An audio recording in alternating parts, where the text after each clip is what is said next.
diamonds in my teeth, I got a lot of shine. Running up the number, that's a lot of crime. Try to take it from me, must be out your mind. I'm big time, lot of slime. Smoky in the air, that's a lot of prime. Pockets running over with the dollar sign. Try to take it from me, yeah. Oh, big time, big time, big time. Welcome to episode 292 of Fourth and Jawn. I'm Gail Saunders here with Evan Hollywood Hearn, and we have a man by the name of Tank in the building, Hollis Thomas. Welcome to the show. It's not every day we get a general up in here. What's up, man? Thank you. Thank you for having me. Hanging in there, man. Obviously, we're going to be talking about some training camp news and notes with Hollis Thomas. Obviously, Hollis has been at camp. He's been lingering on the sidelines, picking up some news and nuggets. I actually got an opportunity to go down to training camp yesterday. I had to give Howie his props for what he did in the offseason, but people will remind you on the timeline that don't give him his props. I had to give him his props. But obviously the season has to be played. We're into training camp. Five training camps have happened. Practices have happened. Pads have been on today. Overall, how have you guys been feeling about some of the news that's been coming out? Go ahead, Evan. Yeah, so a lot of the news that's been coming out, it made me feel a lot better today. We've been hearing that the offense has been struggling the first handful of practices that we've had, but Jalen Hurts has turned it around today. That's what we hear. Jalen Reagor also had himself a little bit of a day. I see the eyes right now. The belief isn't fully there. You need. It's all about consistency. So I'm just trying to see Jalen Reagor, both the Jalens, be more consistent. But guys, we're 2 days away from the first preseason game of the NFL. Football is back. I'm just excited to be back in this time of year and excited to have Hollis with us. How you doing, Hollis? I kind of detected, Evan, that you're a non-believer in Jalen Hurts. I'm not a non-believer. I'm a believer. I need it to be proven to me with my eyes. You know what I mean? He hasn't proven it yet. No, he didn't prove nothing to you last year about winning. The arm. No. It's a yes or no question. I don't need a dissertation. Put him in a headlock. Yes, I believe in Jalen Hurts. To answer your question, I believe in Jalen Hurts. Because I don't know if you guys can see my shirt. If nobody believes in Santa, the sleigh does not move. All right. Okay. All right. I like it. The sleigh will not move.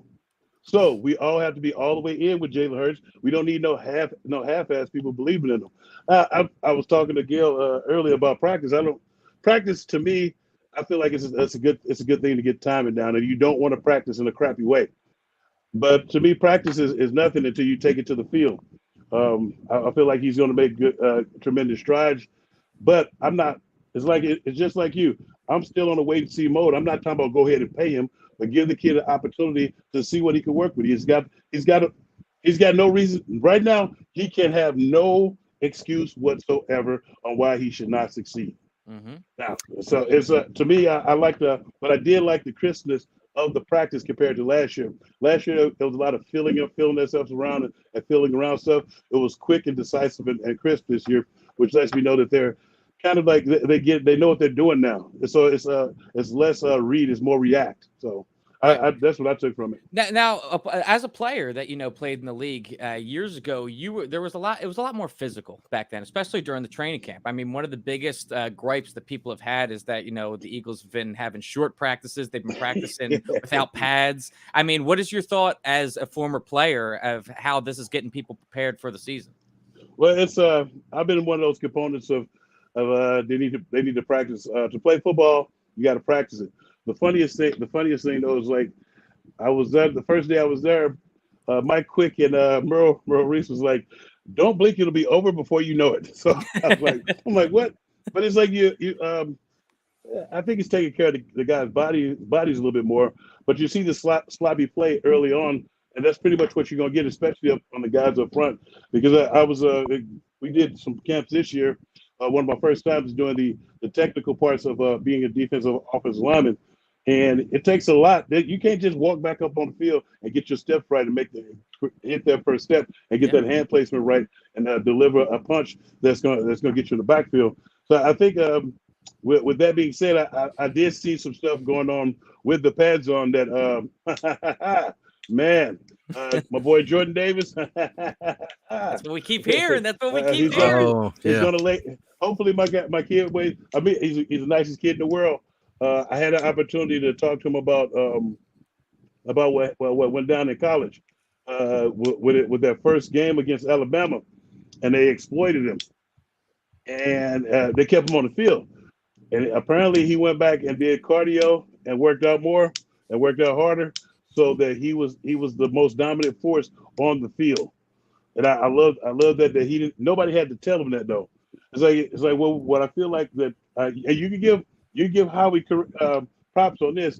I feel like we put a bunch of winners together, guys who've been winning and want to win and want to continue to win on this level. So I mean, I'm looking forward to the season, dude. This is the first time in ever we haven't had jack to say about nothing he's done. And we'll get to the other part that I told somebody about a month ago. We'll get to that part a little bit later on. That's the other part that lets me know that they're in it to win it. So if like everybody doesn't believe in Jalen Hurts, if he can't get the job done, we got to move on. It's like it's gonna be a window there where everything is gonna be in place and it's gonna be right, and all we need is somebody to lead us. Yeah. Yes, He's a guy. I mean, talk about Jalen Hurts, man. He's a guy, you know, it's been a polarizing subject on the timeline, and obviously people have their certain takes, and it is what it is. In training camp, people have tried to make narratives off little Off of nothing. little amounts of nothing. practice. I mean, you have talked about that recently, just saying like, you know, I obviously I got a chance to go yesterday, and I was really, you know, I was just like, man, I'm like the narratives that they're creating off of what they've seen. You know, obviously he had today his best day in practice with the pads on. So do you think these narratives that are obviously media is media, they're going to create narratives, and obviously I'd never like to think of us as media, where we are sort of media, but it's what do you think about these narratives that have been created from training camp these days? If you want some straight talk with the boss, the narratives that they are creating are nothing. I feel like they're nothing until you get between those stripes and he puts together some stuff, or he starts throwing picks. I want him to feed everybody the crap sandwich that I know that I feel like he's going to feed them. And as a player, you use that to fuel your fire. And especially everybody keeps talking about his arm was weak. He was this. He's that. I was like, how do you know? It was like, and then they bring up, oh, he missed this pass and that pass. But what about the other four that the receivers dropped that was right in their hands? I was like, don't just nitpick and try to. And then when you bring up, well, who do you want to go get? And they start talking about somebody who hasn't played in NFL yet, who's unproven. And so you have to go back. You have to pretty much start all of this over again and throw away the progression that you've got this kid too. We got this kid at a premium low price. He's a good quarterback. He's learning. He's getting better each time. If things go right, he will be the man. If not, we still got 2 years on this contract where we can build our team, and then and only then we'll be able for the master if he's not the master. Exactly. And on top of that, on top of the 2 years that we'll have to build our team and bridge us to the next guy, we also have a contingency plan and 2 first-round picks next year. Exactly. So it all works out. We're gravy right now, as far as I'm concerned. Now, Hollis, you have a troll. You have your number one troll in the comments. Prime over here talking trash already. Yeah, Prime was. I'm gonna see you, Prime. I'm gonna see you, Prime. He was over there. He was on the cheating roster of what's the boy's name? Jason Avant. Yeah, he's walking around with the rules in his hand and wouldn't let anybody see them. It's like, show me where it says that you don't get these. Like, really? Like, those are plays. So I want to go back to something that you brought up, which was Jordan Davis. Jordan Davis has been the talk, a lot of the talk of the training camp. Can you just tell us a little bit more about him and what you've seen? Because, I mean, everything we've heard so far is just how dominant he is immediately as an impact on this team. Well, the first thing I recognize is him being able to get upfield and his speed, dude. being that size and being that fast and being, oh man. And the one thing that I want to see if he gets done is his hand usage.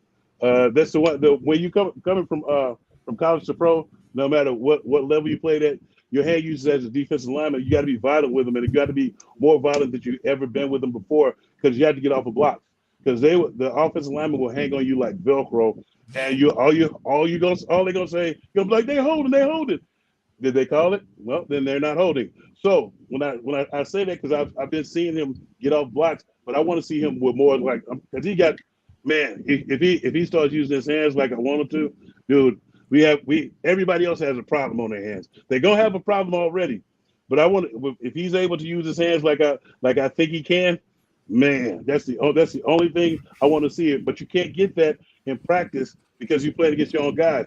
All I can see is what he's showing me, and he's showing me he's being dominant right now.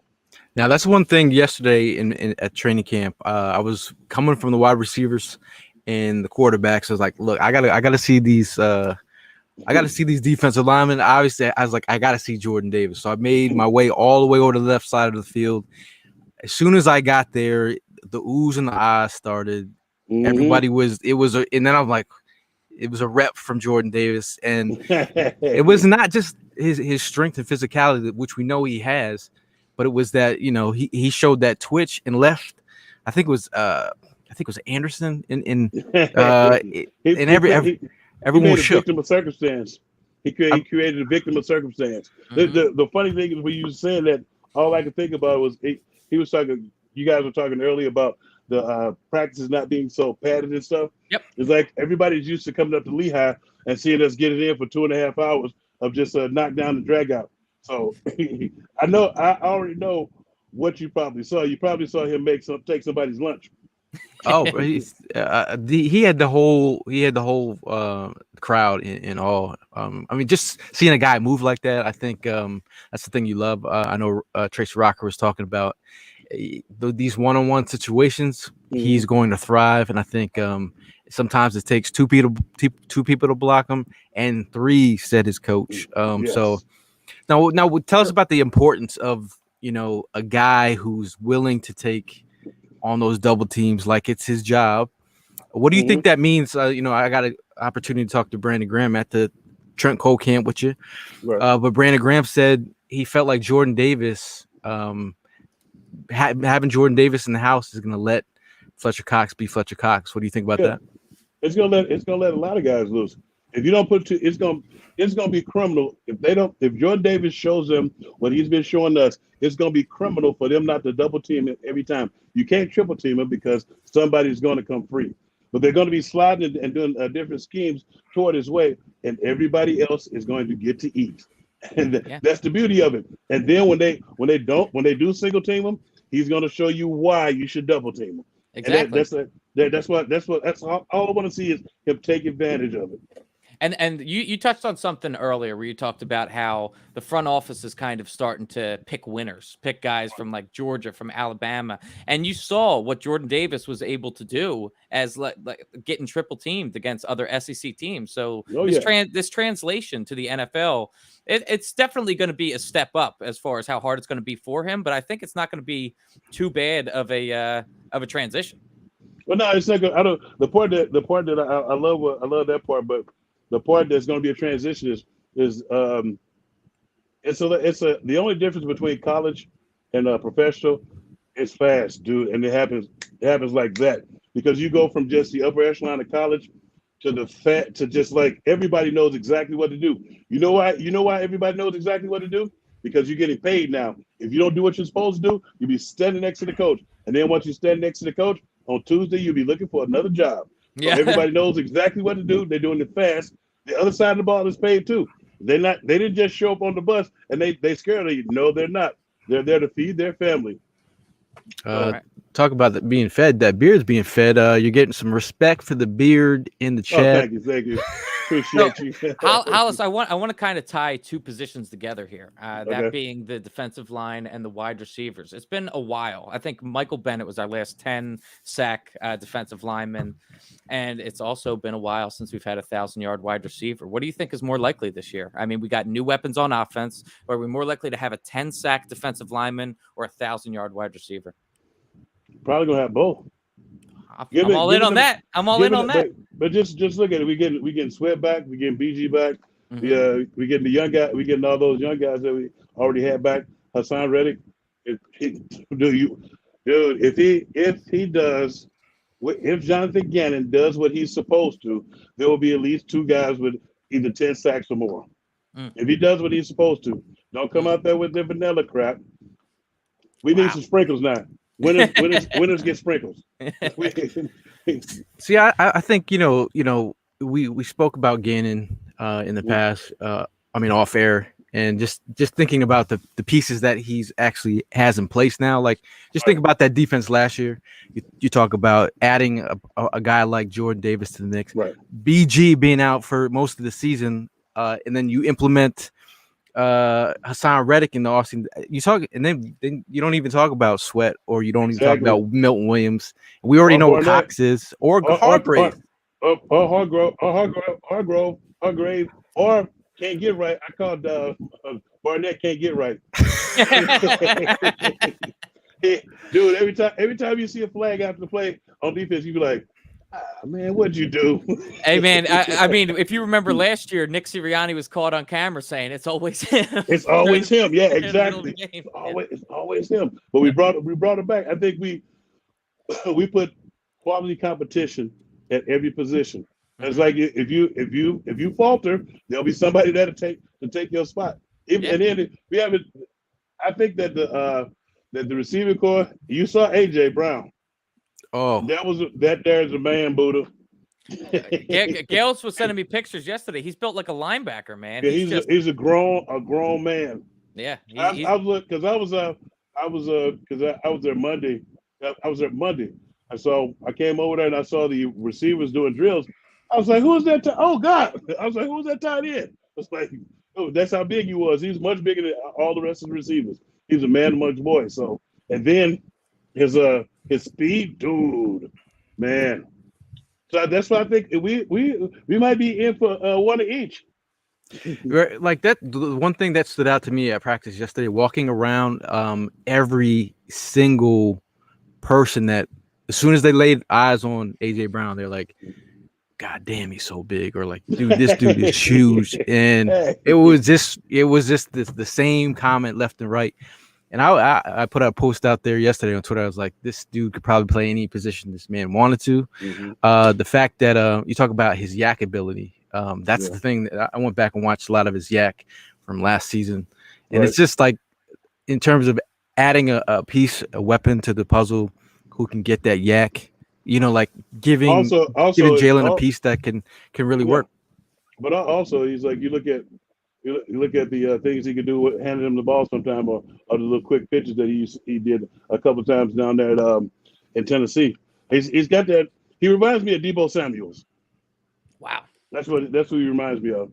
If you look at it when the dust settles, when they didn't have him in the lineup last year, it was like, man, he reminds me of Deebo Samuels with the way that they were using him. And how much do you think the chemistry that's already been built up between AJ Brown and Jalen Hurts is going to play a factor? You think that they're going to be like, have a similar, I don't want to go all out and say a Joe Burrow and Jamar Chase type of connection off the bat, but like, do you think that there'll be a nice tandem just right out the gate?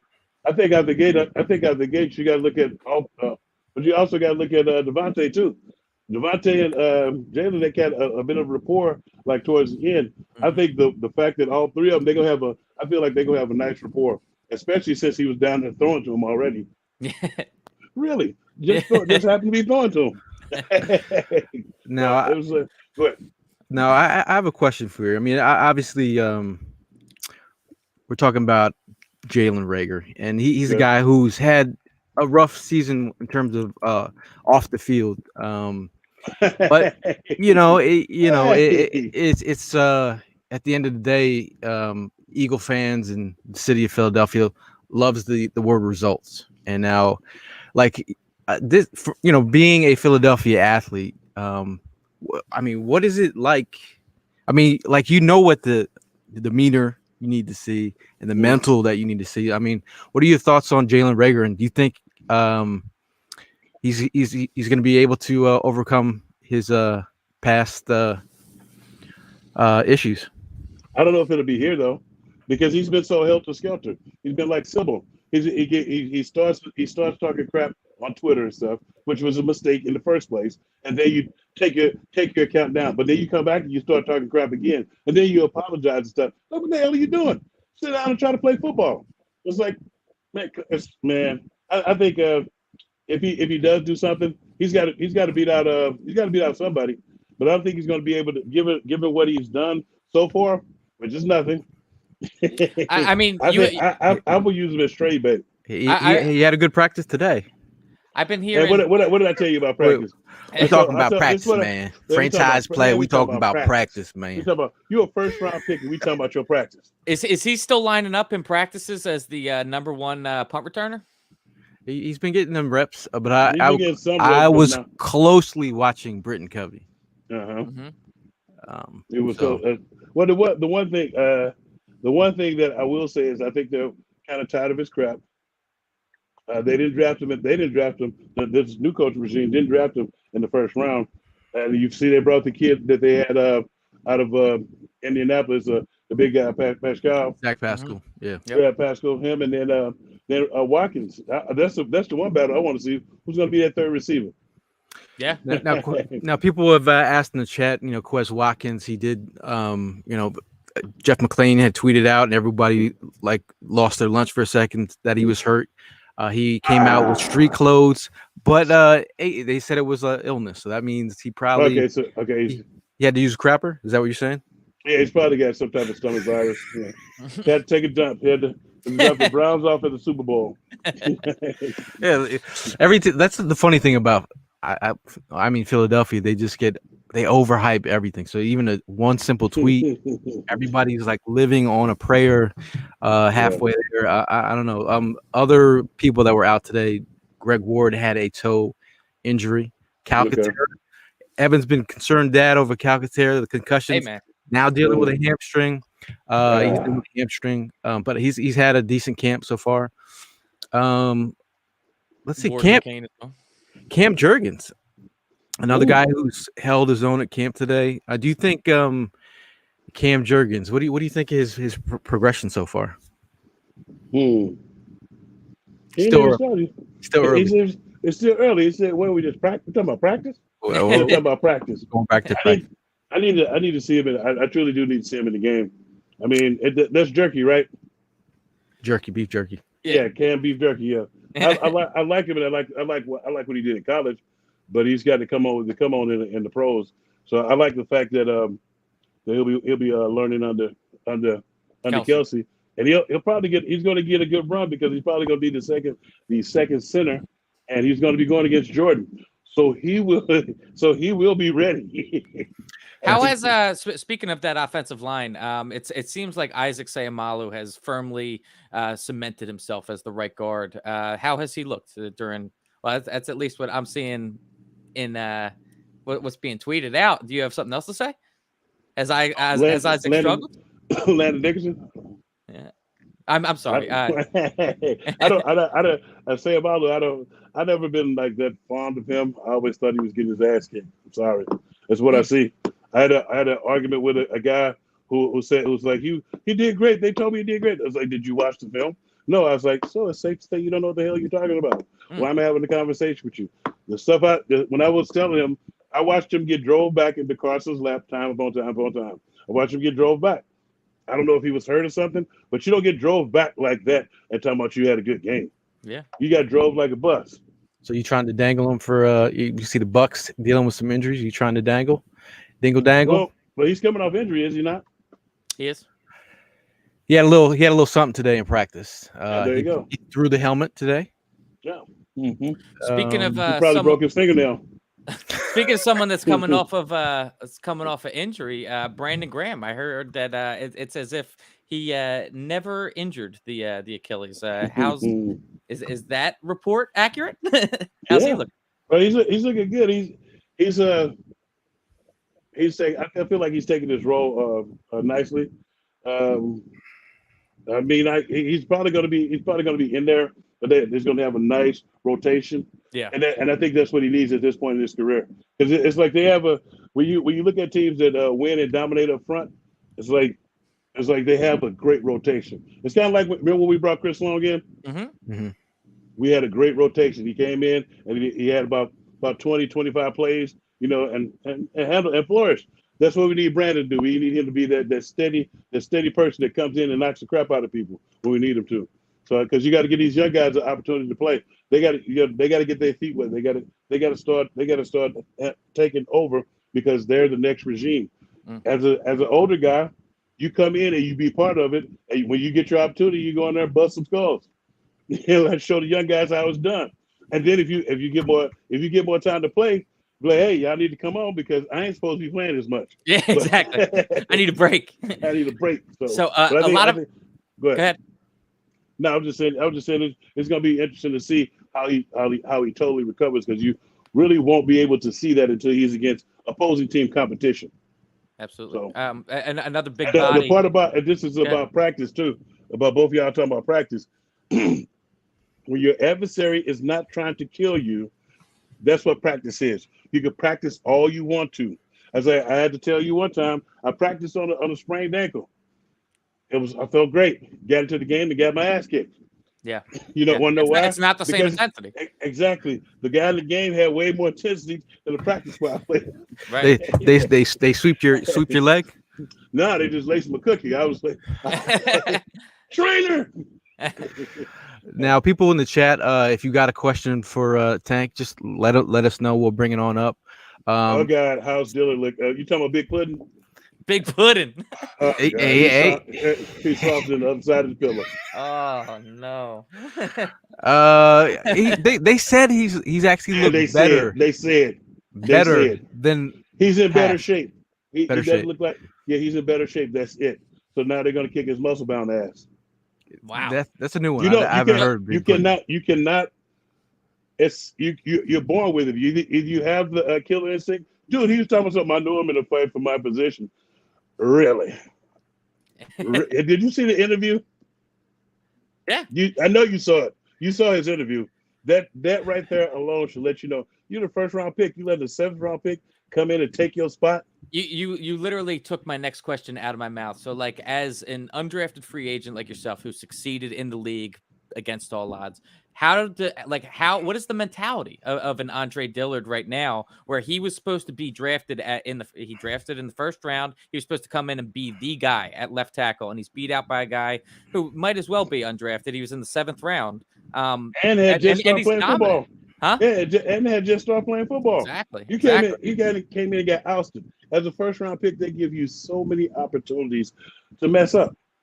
You took all of them and you threw them by the wayside. Man. He got ran over by number 95 in practice. Number 95 was an undrafted free agent out of either Central or Eastern Michigan. He's an outside linebacker at best. Wow. He whooped his ass. Is that this week? Today? No, when I start calling him Big Pudding, that's why I started calling him Big Pudding. Gotcha. Because that dude didn't weigh no more than 250. No, the funny thing is, like, when he started at Washington State, he was around like 240, 250, and when he got drafted, I was like, it's gonna take time for him to get that NFL body in that strength. And if you're talking about that strength, I think he's finally got some of that NFL body, but it's a couple years too late. But you can't be tender with strength. You just got tender strength. So Chicken Tender and Big Pudding. That's the nickname we got. Yeah, tender. He's tender. He's not a woman, so he's not delicious. Shout out to AJ in the chat. She says this is the realness we need. Hey, what's up, AJ? That's my girl. Yeah, She's cool. That's my girl. She's probably over there at practice.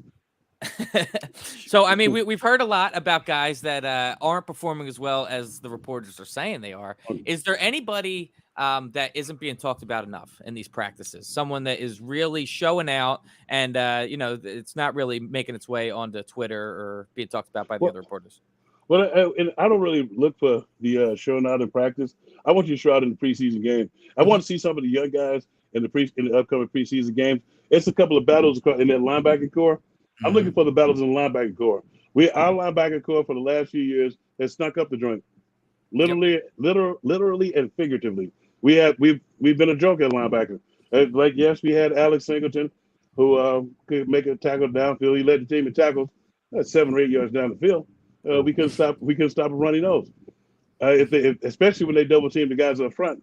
But the thing that they did was they went out and they drafted a kid in Kobe Dean, who's handling business. I did hear that he's handling business. I saw him in some drills and stuff, and he just looks like that, like he knows what to do. But you also got to look at T.J. Edwards, who came on last year towards the end of the season. Him and the kid, Taylor? Davion Taylor. Taylor, and there's one more. Avery. Is it Jeffrey Avery? Jannard Avery, yeah. Yeah, those guys towards the end of the season, they started hitting the line harder and faster because I think they knew what they were doing. And then you had the guy White out of from San Diego. Kazir White. They said they were apparently San Diego was LA was pissed that they lost him. And then who else we got? Who am I missing? We're full. The Kobe Dean, Kazir White, TJ Edwards. Yep. TJ Edwards. I brought him up because it's gonna be Sean Bradley. Sean Bradley. That's my guy. I love him in coverage and stuff. He was a great cover guy. But it's gonna be interesting to see. It's gonna be some quality competition there, I think, and hopefully we can pick the best. And if Jonathan Gannon comes on with the come on.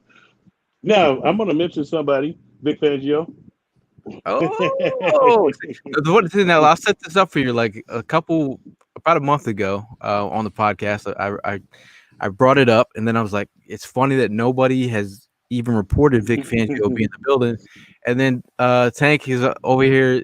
We were at dinner, and he's like talking about Vic Fangio, and I was like, I almost spit out my food. I was like, he's been in the building, and so tell us about your thoughts on Vic Fangio. You think it's a potential possibility? Well, I think it's kind of like one of those things where if somebody's not getting the job done, you show him somebody who's proven and can get the job done and has the tactical fortitude to do what you refuse to do, and that's deliver organized chaos upon opposing offenses. It's like I was talking to my esteemed colleague Steph Joyner during I know everybody saw the New York Jets game, the first half. Dude, it was horrible. We let a rookie quarterback go 12 for 14 with 2 touchdowns. Without even breathing on him. We were rushing 4 people. You drop who the hell you man? You did not give people like that. You to earn respect. You don't get any quarterback that's halfway decent. If you just give them a chance, they were playing 7-on-7. That's all they were doing. Right. And then me and Seth was like he threw up in his mouth a little bit because after watching it first half defense, but what Vic Fangio has the willingness to do is send pressure. It doesn't always have to be man blitzes. There's some zone blitzes in which you can run as well to trick the offensive line and think that you're bringing more than you are. But also is to get them out, free the big dogs up front up, free them up sometimes. They don't need to be running into the big old dudes every play. It's like I was pissed off at the playoff game, not because of what we lost. I was pissed off that Tom Brady and Byron Leftwich said he knew exactly what our defense was going to be doing. They're doing the same thing they did to us last time. Nothing. Yeah, that's one thing. I saw Tom Brady after Tom Brady came in. That was the one thing that I noticed. Something like every single quarterback after him he gave you all the notes to test, and everyone continuously tested that area of the field. And so I really do feel like, given that opportunity for the defense to give some, obviously they gave multiple different looks last year, but like just the threat of the blitz and maybe firing guys at different angles and what have you. I think that's what this defense needs. Yeah, well, you look at the personnel as well, and then you look at the young guys that we drafted last year who could also play to run that 3-4, and the guys who can play 3-4 in and regular in, and then you got Hassan Reddick who can stand up as well. Mm-hmm. It makes for a lot of multiple fronts of just keeping the offense off guard. You're supposed to dictate to the offense on what to do. It is called defense, but we're here to kick your ass. We want you to defend me kicking your ass. Now, all that other stuff, all that sit back and wait. Oh, you scared? Man, please, if you scared, call the police. The local authorities are open 24/7. It's like you can't be scared playing this game. But So Vic Fangio was in the building. So- I got introduced to him. So speaking of scared, I kind of want to ask you. I mean, should Gannon be scared with Vic Damn Fangio? right. Yeah. You want to know? Well, I didn't tell you this, but he was introduced to me as Coach Fangio. He was introduced as Coach Fangio. To me, yeah. Interesting. When this was back when I was allowed to come to a mini camp, and I was actually over there with the film guy because it was hot outside, and you remember the truck that not the truck but the lift that watched the film. It's got that thing up there, the cover open and the fan. I was in there, and Howie came up and introduced me to Coach Fangio, and was introducing some of the players to. Hey, did you guys meet Coach Fangio? I was like, oh. Hey now. It's not. Welcome, Vic. I was like, to me, the writing's on the wall. If you get called in the principal, you got like Jonathan Gannon got called in the principal's office this past season, and was reprimanded for not having any creativity with the defense. Mm-hmm. It's like everybody starts talking about the personnel, but you cover personnel by getting the ball out of the man's hands quicker. Exactly. It's like you don't stand back there and let them rip you apart. It's like and he got reprimanded for not having any creativity and always being where they expect you to be. He made our defense look like a glorified practice team, and they had us ranked number 10. So with Vic Fangio, I think that he could get us ranked to number 5 or better. So do you think they're actually he's in there as a consultant at this moment, and they're he's in there as a consultant right now? Yeah, but if Jonathan falters, he will be taken down a peg. So you said if he falters, it'll be Vic Fangio like this. Surprise, motherfucker! Damn Skippy. Because it's like you don't introduce him as Coach Fangio, and especially to all the players as well. And I was just there on the regular capacity as an alumni. I was like, oh. When he said it, he's like, Hollis, have you met Coach Fangio? I was like, I know Vic Fangio is a hell of a defense coordinator. He brings the thunder and the lightning. That night you told me that I couldn't sleep for like a couple days. I was just like, bro, what's he in the building for? I call Evan. I'm like, oh, what is he in the building for? So I mean, it's just interesting that now that we have pictures of him on the sideline and such. So it should be. I mean, at the very least, even if he doesn't end up coming in here and replacing Gannon, if he lights a fire under Gannon's ass, gives him the right tools and the right knowledge to be able to perform, I'm happy either way. No, the thing that Seth said was he said the same thing I said. Jonathan Gannon didn't show me anything last year. Yeah, I'm wondering is he going to get it this year? Maybe we'll give him that 1 year. He did come out ranked number 10, but you didn't show us anything. Right. He's and everybody was making up excuses talking about the personnel. Well, you're supposed to make that personnel do better. Yeah. I say to me, a defense is supposed to be able to keep our offense on the field. At least sometimes we shouldn't give up at least 1 or 2 10 to 12 plays a game. Mm-hmm. It's like sometimes you would get the offense, they come out there, they punish the opposing team's defense. Then we come out, you thinking we gonna come out and we gonna get a 1, 2, 3 and out, or possibly a turnover, and all of a sudden they marching downfield on us like they're in a damn parade. Yep. And we're the first stop. And I'm like, come on, man, we need to stop. And then I know I'm not the only one that's sitting there. Okay, third and long. Yep. Third and long. He lines up everybody 10 yards back and rushes 3. What the hell is that gonna do? You're just giving him an open gate to the first 10. you just lined up a kickoff return.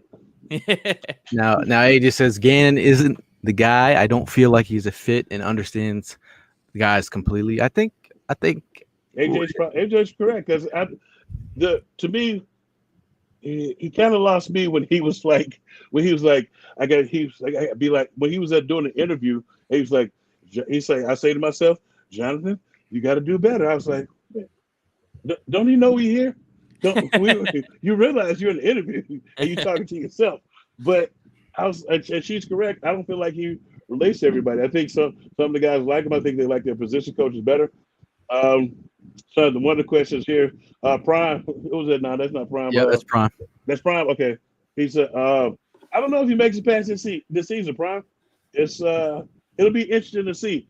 I think like Seth said, if he shows us the same crap that he showed us last season, early in the beginning of the season, and we don't shut nobody out and we don't put our foot in nobody's rump, he will be gone. Yeah, and honestly, based off what you're saying, and just based off experience, like Vic Fangio obviously has a much more experience in this league than Gannon. He's a much more proven commodity. So, like the way I'm looking at it, especially if he's already sitting in here as a consultant, why are we screwing around? You know what I mean? Yeah. Let's just pull the trigger.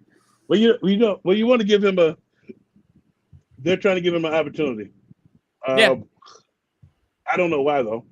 I ain't got years to. If I'm a player, I ain't got years to waste on this clown. Put it this way. You remember when have you ever heard my boy Fletcher Cox say, "I'm paid to make sacks"? When have you ever heard him say anything of that? Dude, they were tired of that lining up in that crowd. Yeah, they know. Everybody knows exactly where you're gonna be. Yeah. It's like playing. It's like you remember that game. It's like playing that game.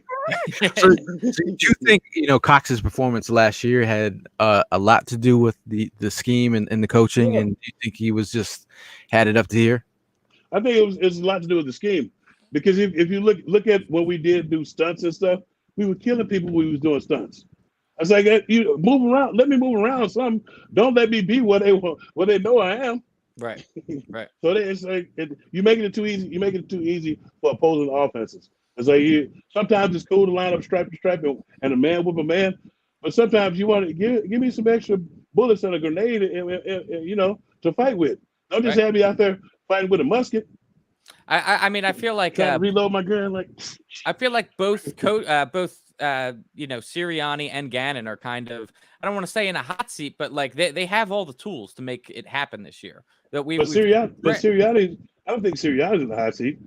I feel like he made some quality decisions, and he made the right one in bringing him in there and chewing his ass out, and put it this way: if you don't do nothing, and I think that they probably asked Sirianni, "Do you mind if we bring Vic Fangio in there?"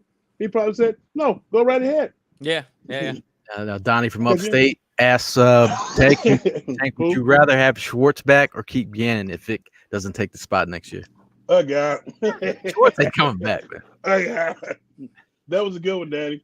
Donnie, oh God, oh God. I love Schwartz as a person, but his defensive calls, they're the same level. It's almost, let's have some Billy Davis eyes there, if you want to be. Now, Drew Johnson. Mm-hmm. What about Cuzzo, Kyron Johnson? Drew, that's your cousin? How's he look? He's looking actually pretty good. That's the linebacker, right? Mm-hmm. He's a little spicy off the edge. He got some twitch, man. He was getting it in down at the Senior Bowl. I think he's a guy that you can develop. You got a guy like Hassan Reddick in front of you. You can let him develop and get some special teams in there. Mm-hmm. Yeah, but if I want to play though, damn it, I don't want to just be on no damn special team. Situational, we can get them there. Situational. Well, I mean, how about put it this way: when you come in, you aspire to be able to play, so they don't care what the situation is. You aspire to gain reps, so you learn the playbook. Get your ass in your playbook at night. Get off the phone with your girl. And get in that playbook, because especially at the linebacker position, it's gonna be rough. You got to learn different different coverages and stuff, and everything's gonna be going. Now, Blue Meanie, aka Brian, Mhm. having teamed with T.O., does Tank see similarities between T.O. and AJ Brown? I think AJ Brown could catch a little bit better than T.O., and he's a lot bigger than T.O. T.O. was sleek and like superhero esque. Is like he's kind of like one of those giant pit bulls that you Yeah, when you walk in there. ones. When you walk in somebody's backyard by mistake, like, hey, I'm about to go. I think AJ Brown got some Debo in him, man. Like Yeah. Debo from Friday. Friday. What bike? Yeah, he's going to what bike? he's going to take your bike and your lunch, and he doesn't care what your father says about it. I think. So on the topic of coordinators, Timothy Perkins wants to know how do you feel about Shane Steichen with regard to Jalen's development? That's going to be interesting because he'll be calling the play. He'll be calling the plays this year, and I like what he did out there with when he was in San Diego. I mean, well, he was with the Chargers, right? With him, right? Mm-hmm. Yeah, I like what he helped him do out there. I want to see if he could do the same thing here with Jalen, because I know he was out there as part of the development of Justin Herbert. Right. And then I think it's key that they have a guy, because the head coach, sometimes the head coach gets into the play calling and stuff, and he's not able. The head coach is supposed to manage the game and make key decisions, and you kind of want him paying attention to the damn game. So when something comes up that's head coach esque, you don't have to go search for him because he over there with the quarterback. You want somebody that can do it. I think given the magnitude of what he's went through, I think he should be able to do it. The part about his development, I think it's going to be key, because it's going to be a guy who knows the passes that he likes and the ones that he can throw. Now, Chuck asks, would Brian Flores be a good fit for DC? I think Vic Damn Skippy. That's a man. Dude, what have you seen? Dude, he don't be playing. Flores. He don't be playing defensively. And you got a youthful Brian Flores. A youthful Brian Flores, yeah. It's we're given the magnitude of what Stephen Ross said. No, Stephen Ross. I mean, you could speak on it. I mean, Miami Dolphins lost a 2023 first round pick and a 2024 at this moment. Right. Third round pick, yeah. Third round pick. Yep. Yeah. But they still got one. The funny thing is when and Stephen Ross was acting all cavalier now and arrogant about the situation, say this should shut up the rumblings about throwing games. No, it doesn't. No, you just brought him back up. You glowed that you just got busted. I feel like the Dolphin fans, they can't get like their days of the duper and like Clayton days and Dan Marino. Shout out to we were at the Senior Bowl and we saw Dan Marino to our right. I was like, what the hell are you doing here? And then Mally was like, yo, this is Dan Marino. We got to go up to Dan Marino. I was like, bro, we're at the Senior Bowl. Wait till after. It was funny to see him, but I just feel bad for Dolphin fans at this moment. Well, yeah, you feel bad for him just because you got rid of a guy because he didn't want to go with what you're going with, and then you go get a guy and claiming, I don't know about you, but claiming that he was an African American hire or a minority hire. I don't know what the hell they were looking at. I mean, the dude didn't even, when they told him, he was like, huh? Yeah. I was like, that was a stupid. I don't know why they report that stupid crap. Well, I thought that could have been the perfect Chappelle episode for the racial draft. Yeah. Yes, it was. The Black Caucus. We like I was like, come on, man. We select Brian Flores, but no, it was and listening to all that extra crap that he was spewing. It was like you go out and you put all this stuff out into the universe, and now the NFL can see this, and you're probably going to get fined some more because they're going to delve deeper into your back pockets. I don't know what's wrong with people sometimes. Todd from the Dirty South asks Hollis, what do you see in Jalen's leadership qualities compared to McNabb's? They're Well, setting you up, now, Hollis. I ain't say. Well, it's like when you look at it. A lot of people will say that I played for Andy, blah blah blah. But Jim Johnson was my coach. They kept offense defense separate. So Don was he was an okay leader. I think he got a grip on it in his latter years. But I don't think he had the lead early on because he had like a bunch of guys who was already in the league and stuff, and it was helping lead the team. I see Jalen as a bit of a different leader. I think he's more of a I don't want to say better leader, and I don't. But I think he's getting it more. And I think from probably watching what happened in previous quarterbacks, and not trying not to make those same mistakes, but just being himself. I think he's got one up on Don just a little bit. But Don was a great player. Don was a great player. He's a great friend. But he done some dumb stuff. He done some dumb, corny stuff. I'm sorry.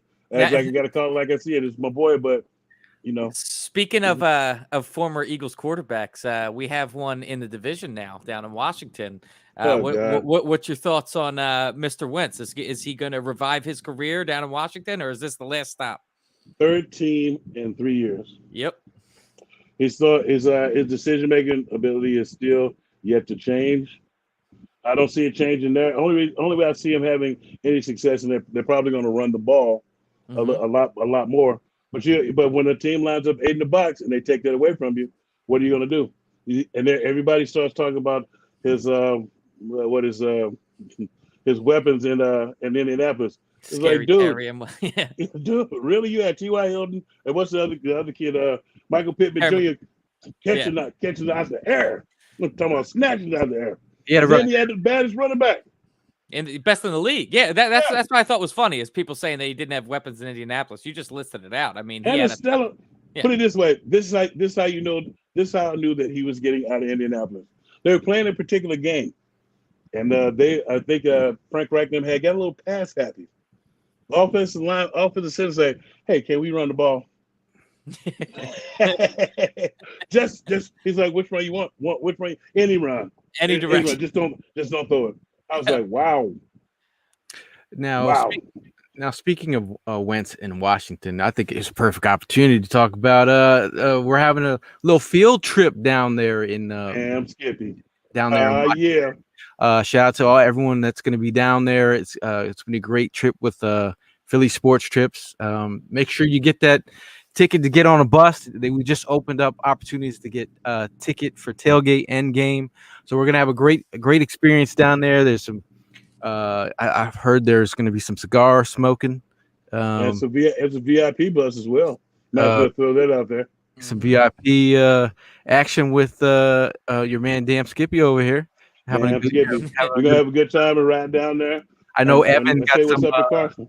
Yeah, Evan got some stuff for medicinal purposes last year. Yeah. I think it should be a good time. I'm like, if you guys really want to come out, tailgate, have a good time on the road, take the party. It's really it is kind of like the Jalen versus Carson Bowl. Mm-hmm. Yeah. Hopefully the stadium stays together this time. Oh yeah, it did start coming apart. I was like, wow. they just came tumbling down and then tried to say it was an isolated incident. They say Wentz threw 3 picks yesterday. Daniel's from Sweden. By the way, says who's riding in the back seat alongside Tank and Prime? I'd be a squished back seat. I'm riding on the bus. Now the first show says just watch out for the busted poop pipes at FedEx. Oh yeah. They just gotta tear that thing down and start from scratch, man. Do the water. And it's not even in DC. Yeah, I know. I was we were just my boy Dave over at the Wooden Indian. We were just talking, and he was like, "Man, this stadium's old. What was it, 1969?" I was like, "No, that was RFK Stadium." I got the opportunity to play at RFK Stadium my rookie year, and it was awesome. We won.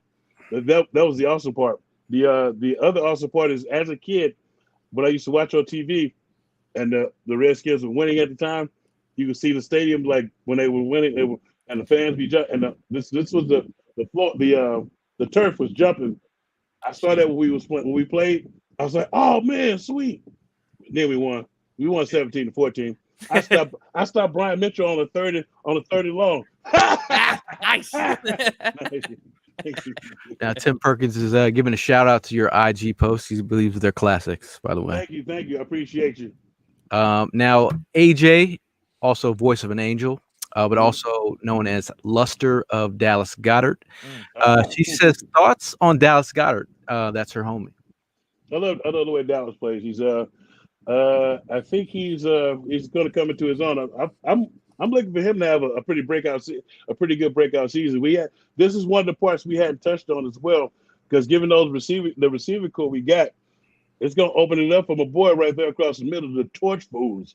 And it's dude, if we should be putting our foot in our people ass sideways to the next life.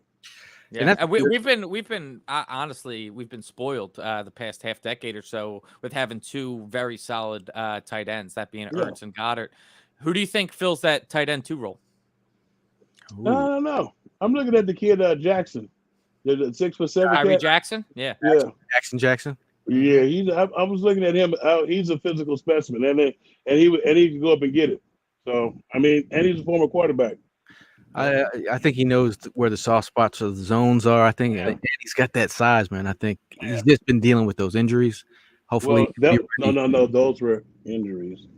Well, the back one, I thought the back one was. I thought that was a ninja injury. Yeah, that's pretty much what they are. When I say that, it's just to keep him on the roster. Come on, man. That's one of the things that they do. I've seen it happen a bunch of times. Now Chuck says thoughts on Jaguarski Tart. He reminds me of the former New York Giant Kenny Phillips. Oh well, he's actually Tart. I think did he come from Northern Illinois? Nah, that's the other kid. Last. He came from San Fran last. One of the kids, but I like him as a safety. He's a good safety. Shout out to your alma mater. Yeah, shout out to my alma mater. A bunch of my boys watching anyway.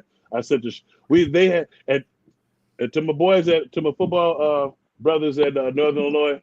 Quit with that damn the text for everybody, the text notes. Yeah, exactly. That's how I feel about that. The text with the text where they got everybody on it and your phone start ringing 1,000 times. Yeah. The group text. The text chains. Yeah. They blowing you up in the chat right now? No, they weren't blowing me up now. Earlier today, they put a group text because we check on each other because we're getting a little long in the tooth. So everybody started checking on each other. So then everybody started answering. I'm here. I'm accounted for. I'm here. I'm accounted for. Much love. Love you guys. I'm like, hey, man. Cut all that out. The important thing is you guys are all doing well. So that's good. Yeah, that's an important thing. But I love when we went and got that particular safety. I felt like it was one of those positions that since Dog has been gone. Actually, since Malcolm Jenkins has been gone, we've done nothing back there. McLeod, I love Rodney McLeod, but he was often hurt, and then I don't feel like he came back that great from the injury. Yeah. But then it's like pretty much been a bunch of substitutes back there. I like Epps too, but I like Epps as well. Epps can pack a punch. I really like what I see out of him. Donnie has a good question here.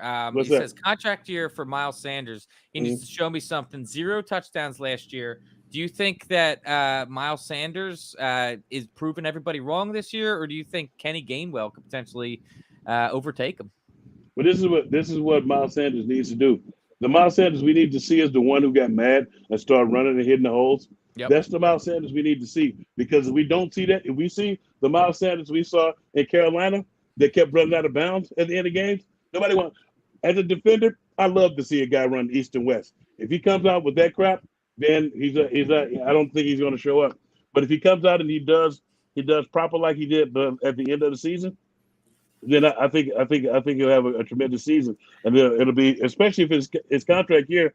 But it's like, and then it's just right, Chuck. His best ability is his availability. He's often hurt. It's like that Maserati that you got in the garage, but the air keep coming out the tire, or it's all one of the speakers in the back is busted. Yeah. So he's about those soft tissue injuries. He's a guy who can break the home run, but I feel like sometimes you got a nickel and dime, man. Like sometimes you got a nickel and dime when it's there. And I think offensive linemen will be the first to tell you in those film rooms that, bro, the hole was here. Like I know you're trying to hit the home run, but the hole was there. So I feel like he's a little agitated. No, the media was saying that he was running with the twos. He got a little hurt in his feelings. He needed to be hurting his feelings.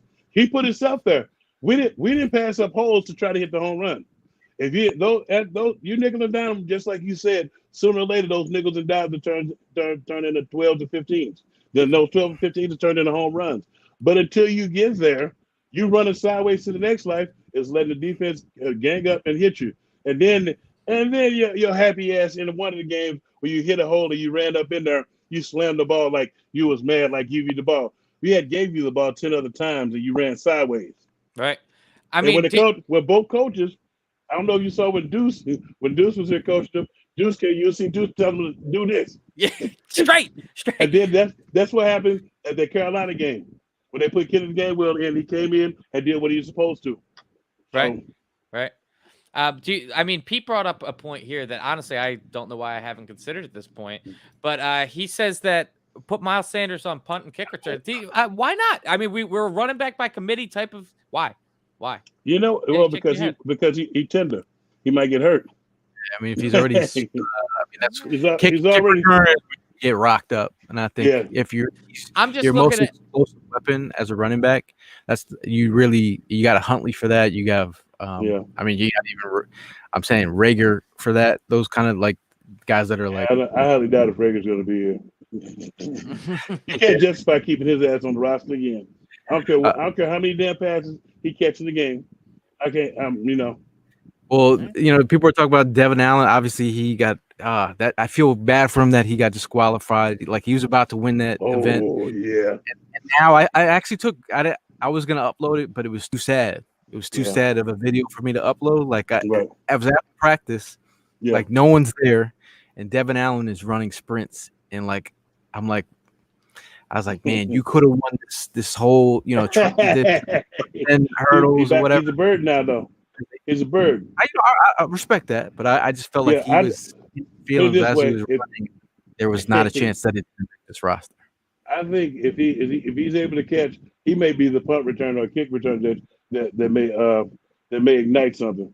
If they put him back there, because you can't coach speed, and all you got to do is get a kid a seam and straightforward bow. But do you think that? Good. Do you think the Quez is secretly hoping Devin Allen doesn't make the team because he just said yesterday that he's the fastest guy in the NFL? Devin Allen makes the team. I'm not sure if that's a true statement anymore. Have they raced? I don't know. I don't know if they've raced. Yeah. Well, you can't. Well, Devin Allen's never raced. Quez is only 170, so it's not like he doesn't have the track physique. Yeah. Prime said Booby's going live right now on IG. He said keep his MFing name out your mouth. Not our mouth, but in general. In general? Man, fuck him.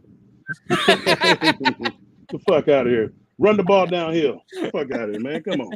You're a player now. You don't go live. Don't do that ever. Because I'm just telling you, I'm giving you pearls. Not I'm just watching the game and I'm telling you what I see. I'm not going to sugarcoat shit for you. No, I think there is something to playing in the NFL for 14 years. I think Hollis has every right in his mind to tell you how to be a pro, because you don't make it this long in the league being a just you got to know the game. You got to play the game. You know what I'm saying? And the weird thing is he should be soaking everything up that everybody's saying, because we're not the only one that's saying it. Your coach is telling you the same shit. It's like it's like, dude, it's like you're coming at some people who just want you to do better. We want you to be on the team. You got home run ability, but you're not going to hit a home run every time. This is the NFL. Let's stand for not for long with you doing stupid shit like that. Yep. It's like you, man. I can't tell a kid enough. It's like you. I'm not telling you how to do your job, but they tell you how to do your job. And when I see a coach do this, both your running back coaches tell you to do this. That means here's up in the hole. There's a hole this there. This is almost the if you look to the sideline and your running back coach is doing this, it's really that's a really bad sign. Like you're gonna get it in the film room. Yeah, and not only that, you got set down for a rookie, and the rookie came in and did exactly what was told to him. you're not bigger than a team. It's like all the accolades that you're trying to achieve, you can achieve those accolades if you follow protocol or if you follow instructions. If you don't, then you'll be sitting your ass on the bench. It's like I don't know why cats don't, and then telling somebody to keep your name out of my mouth. I was like, well, don't worry, it won't be in there pretty soon because you won't get the ball. Keep doing what you're doing. That's all I got.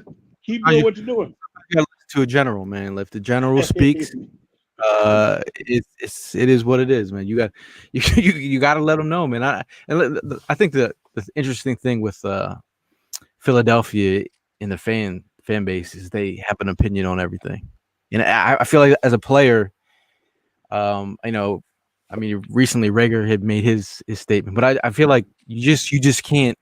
You got to be a pro in these situations. It's like people put it this way: we're in a business where everybody's going to give their opinion. As long as opinions don't get personal, it's not personal about saying hit the hole. We talk about the game. We're not talking about you personally. It's like it's not one of those games. If you walk up on me and I see some ill will, I'm gonna kick you in the nuts. I'm not gonna let you Will Smith me. But the thing that I think a lot of guys they get too soft like Duncan Hines. You get critiqued for your work. It's like this is a business, and you ain't too far gone to see that yet. It's like, but people, if you don't produce in this business, you will be at home. And you will be trying to critique somebody else. It's like, oh man, I should have did that. Yes, you should have. So Eric brings up, he says, I still faintly remember when Hollis sent Mike Vick into outer space. I heard that they were hiring Elon Musk to get him out of orbit. Man, thanks. It was like I just saw that clip like the other day, and I actually ended up seeing Vic when I first came back up here. We did a appearance down in Atlantic City together, and he was still the quarterback, and he's like he remembered me because he remembered me from that hit, but he remembered me more when he was playing with when I was playing with the Saints, and when we was playing. Oh man, it was brutal. I had to try to find him. It was like because there was one play where that's when he didn't really have any receivers. Mm-hmm. I think the receiver was Michael Jenkins, and we ran this zone blitz, and I came around on the zone blitz, and I just hit him and knocked the crap out of him. And then he threw the ball. Ball landed right in the basket of Michael Jenkins, and it went straight through.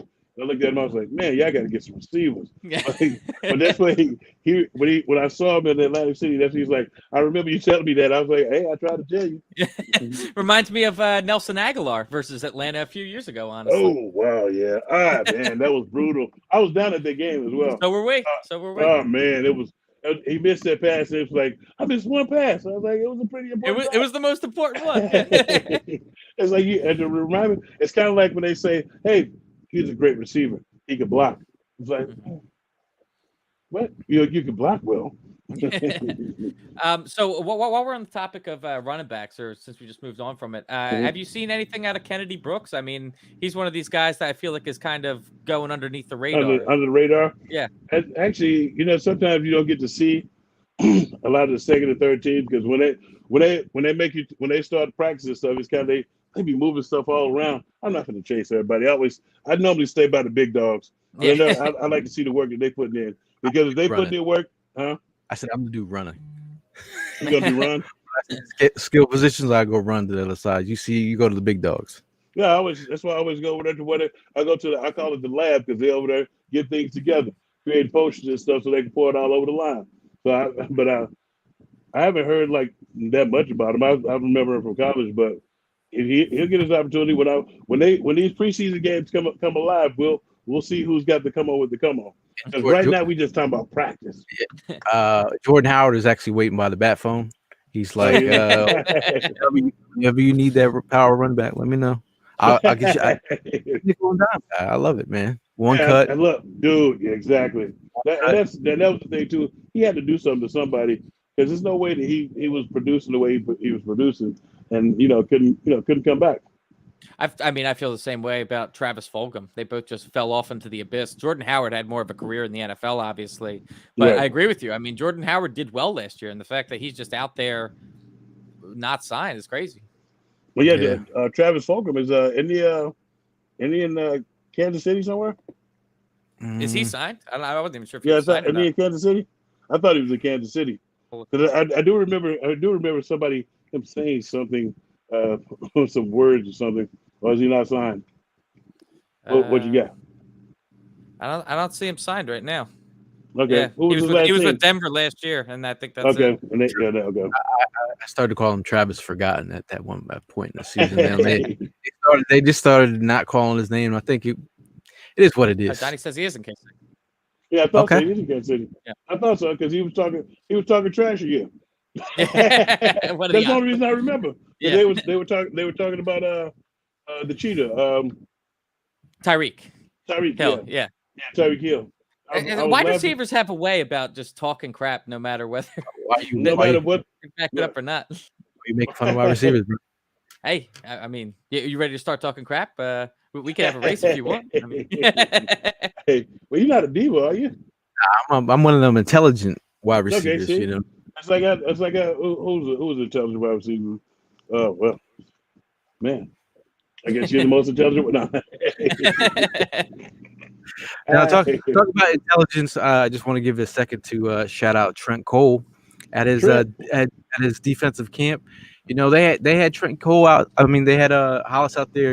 You know, teaching the kids out there, passed on the knowledge to the youth. How was your experience at the Trent Cole defensive camp?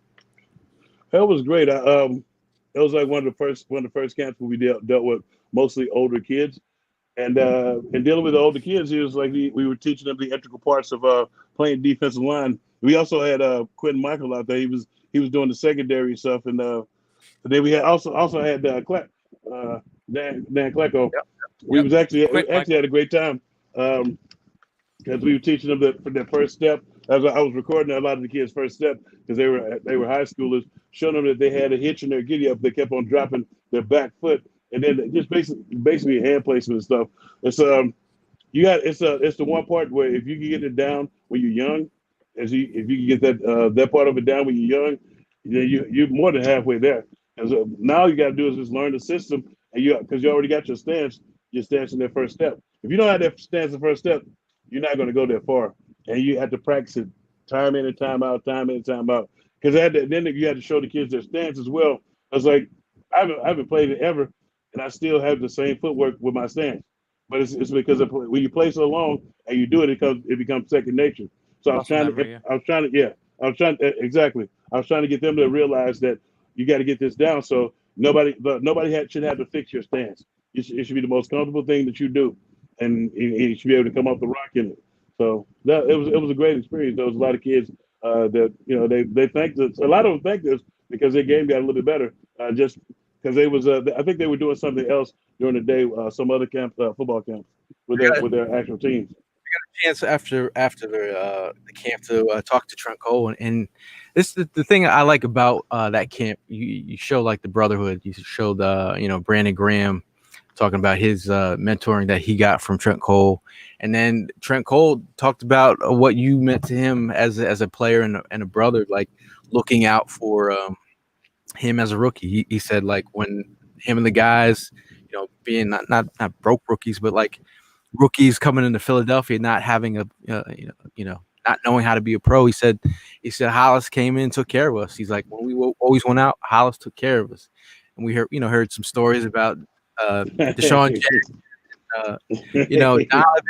so it's kind of a difference in that sense. But what was that like mentoring Trent Cole?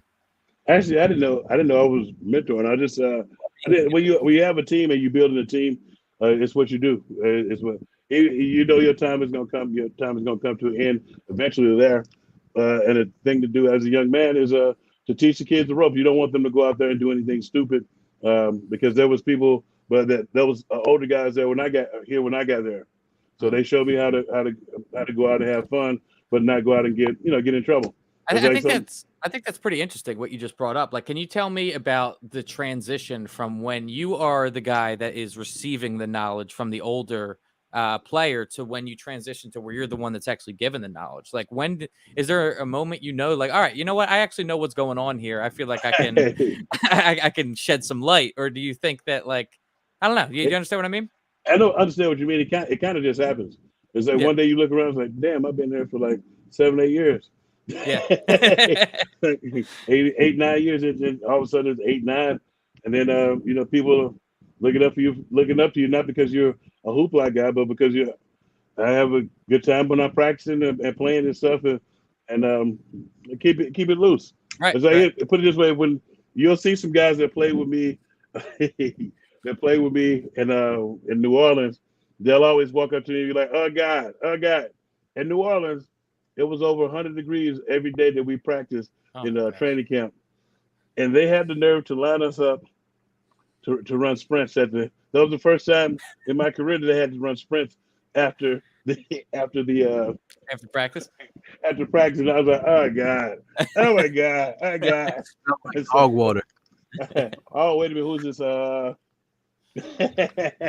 One of the show says favorite Hollis Thomas quote: "When that boy has his mouthpiece in, it sounds like he has a speech impediment." It was Darwin Walker tried to do the breakdown before the game, and you couldn't understand a damn word he said. And I was like, I looked at Trey. I said, "Did you get any of that?" He's like, "No." I was like, I think he's got a speech impediment. Now Charles is asking some hard-hitting questions like, "Do you play fantasy football?"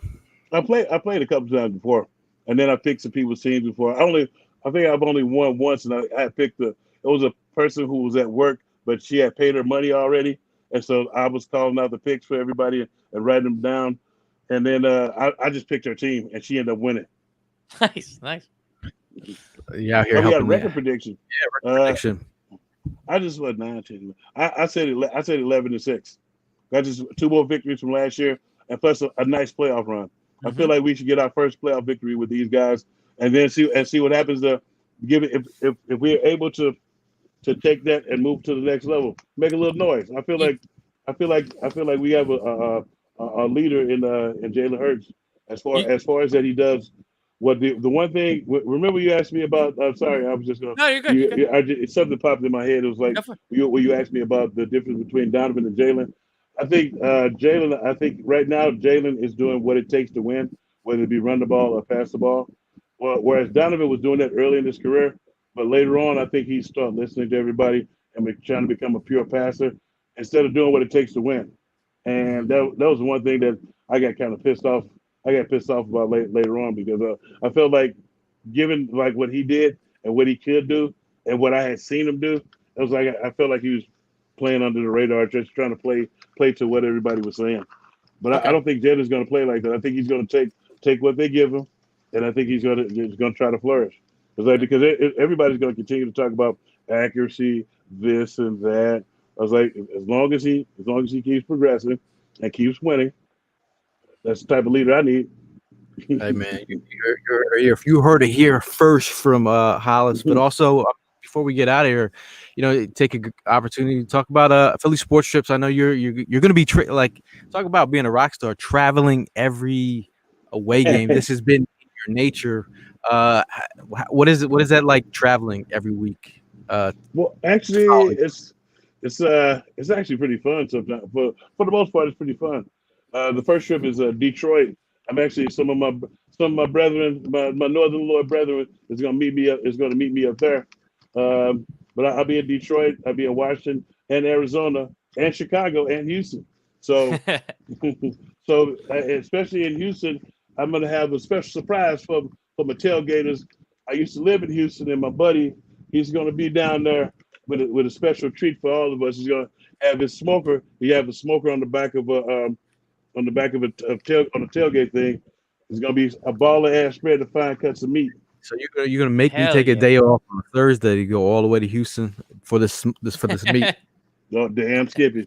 Dude. Okay. It's my boy. They call him All Day Dre. Now, out of this schedule, I mean, you excited about a lot of these road trips. Which one are you? I mean, besides Houston, I mean, which is your most exciting trip this year?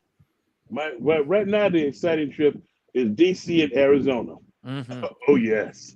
And Chicago is late in the year, but I played in Northern Illinois, so a lot of my boys will be there. It's going down. All we need is a stage. But that Washington trip and that Arizona trip, dog. Okay. Okay. Especially watching going down to do the takeover with the buses and stuff. Mm-hmm.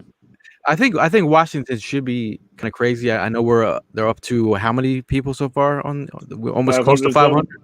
Over 500, 500 or something. Yo, it is building. We're hoping to get 1,000 people down there. Yes. I mean, that's an easy stadium to take over. So I mean, yeah, come join the party. The weirdest thing is I played the last time I played I was playing for the Rams, and I noticed it used to be a set of chubby twins that used to sit behind the visitor. I didn't see them anymore. I was like, oh man, what happened to the guys? I didn't want to ask nobody because I didn't want to know if they had kicked the bucket or nothing. But it was a set of guys. They were at every game that I played at FedEx Field. Like what do you call these things? Like the Commanders. I think it's somebody called them the commies. I was like, man, that's not right. And then it was like the Commanders. My buddy Dave from the Wood Indy, he's like, the cheerleaders are going to be tired trying to spell Commanders. Give me a C. Give me an O. Give me an M. Give me another M. What we spelling again? No. Hopefully not dyslexic. I am looking forward to going to that tailgate and game and seeing Carson Wentz get a little reddish in the area. You know when the start bursting over here, you know. Oh yeah. That's when you know because it's red all here. I want to. You know what? Is this gonna be what? This will truly tell him and let him know that it was him the whole time. It's not everybody else. It's your third team. Mm-hmm. Sometimes you got to start with the man in the mirror. 100%. I kind of saw that when he was here with the AO1 stuff and expecting everybody else to go to his stuff, but you never heard about him going to any of his teammates' stuff. That's another thing too. You see, Jalen had a lot of Donovan did the same thing. Was at everybody else's stuff too, as well as we came to his stuff, and then AO he was expecting everybody to be at that damn softball game.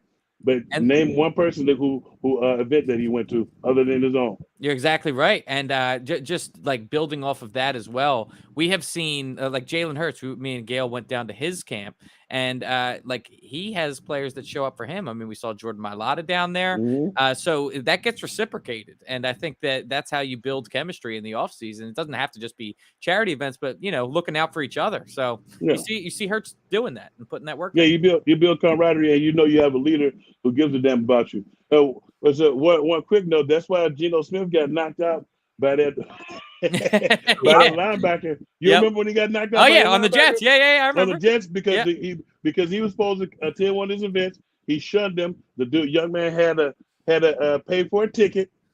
Yep. And Geno no showed and said, "Hey, I'm gonna give you your money back." Now you got to remember the guy was a 6th or 7th round pick, so he ain't got money to waste. He don't have money to waste. Right. So when Jalen when Geno didn't give it back and he kind of like try to play him too close, whop. Yep. Pick up the pieces. Glass shot him. Yep. Pick up the pieces. That's not a good leader. That's showing you're not a man of your word. I can't trust you. 100%. Yep. I mean, I think right now, Eagle fans are excited with his leadership. I think they like what he brings to the table as a player right now, fighting for that position. I feel like Eagle fans are in a good spot. I think, Eagle fans on the timeline who are telling other Eagle fans to not be excited about what you see, like, bro, like, can we be excited about anything after coming out of the pandemic? Those are what you call those negative Nancy's. Yeah. Those Debbie Downers. It's like, and I can understand the prove it to me. It's like and prove it to me on a consistent basis. I was like, but either you with us or you against us. Remember, Santa's sleigh is not moving if everybody doesn't believe. That's right. That's what I'm saying. Like, this whole everybody has to catch the vibe. Like I was explaining to a fan the other day, just saying about like what a fan's perspective is when you bring in this energy. You talk about going with Philly sports trips on these away trips. Like, right. Fans, it's your job to bring the energy. You come to a new stadium, the Eagle fans come in there, they feel that energy. So with the players, all their job is to do is play on the field, do their job. Yeah. Fans, do your job, and together we have a nice little ride. Yeah, it's like that. When we used to be playing in different places, and we hear that EAGLS in the crowd, dude. It's like, dude, it was so like I'd be so invigorating, especially I was like it was playing against the Saints one time, and I was lighting up Ricky Williams' life. But it was a great feeling because the stadium wasn't full, but we had a lot of Eagles fans there. You could hear them chanting that EAGLES. That's awesome. A little crazy, but I mean, before we get out of here, is there any last words you want to leave Eagle fans with? I'll be back next week. I don't know. Yeah. I don't know what is the Phillies play today? Are they already playing? Phillies had a busy day, man. We just traded for Noah Syndergaard. We got a center fielder going on now. Ooh. We had ourselves a day. That's what I was looking for, the trade deadline. Yeah, that was today. We ended up getting ourselves a pitcher. So cool. That's what we needed, dude. Exactly. We was giving up the rhythm. Once that starter was going out, that bullpen was giving up the rhythm. I'm digging the new manager though. Digging the new guy. You can't do. He's actually coaching. So, I want to. Go ahead. I want to thank you for hopping on, Hollis. I really appreciate it, man. Thanks, appreciate it. I appreciate you guys for having me, and thanks, Prime. When I see you, I'm gonna put you in the bear hug. Yo, full Nelson. break his ribs, man. Break his ribs, man. Yeah. I want to see that. Hey, also I want to see y'all come out. We're doing a tailgate practice. We're talking about practice. All podcasts talking about practice. We're doing a practice tailgate out there. Phillies game will be going on, so we're gonna catch that vibe early. Hoping to get there around 2 to 3. 2, yeah. Yeah, just let me know. I'll be down there. I secured some cheesesteaks too. So Hollis, you like cheesesteak? You like cheesesteaks? I like cheesesteak and cheesecake. I would you walk to Junior's Cheesecake if Puffy told you to get some cheesecake? I walk to it. Yeah. No, I get a golf cart and go over there. Where's that? You don't remember the Making Band scene where Puffy made him go to Brooklyn to get cheesecake? I do remember that, but I'm not walking nowhere to get no. I'm not trying to make the band. Apparently, I'm not gonna make it. If you send me to get cheesecake and expect me to bring it back, I'm not in the band. Come back to cheesecake crumbs all over the place. Like they was fresh out. And shout out to Prime, shout out to Mal, and shout out to Mally. Yeah, I mean, I'm just getting ready for this season to start. We're gonna gear up real soon. Keep bringing the energy, man. Eagle fans, don't let people deter you from being happy about your birds. As always, we'll see you guys in the next one. And fly, Eagles, fly.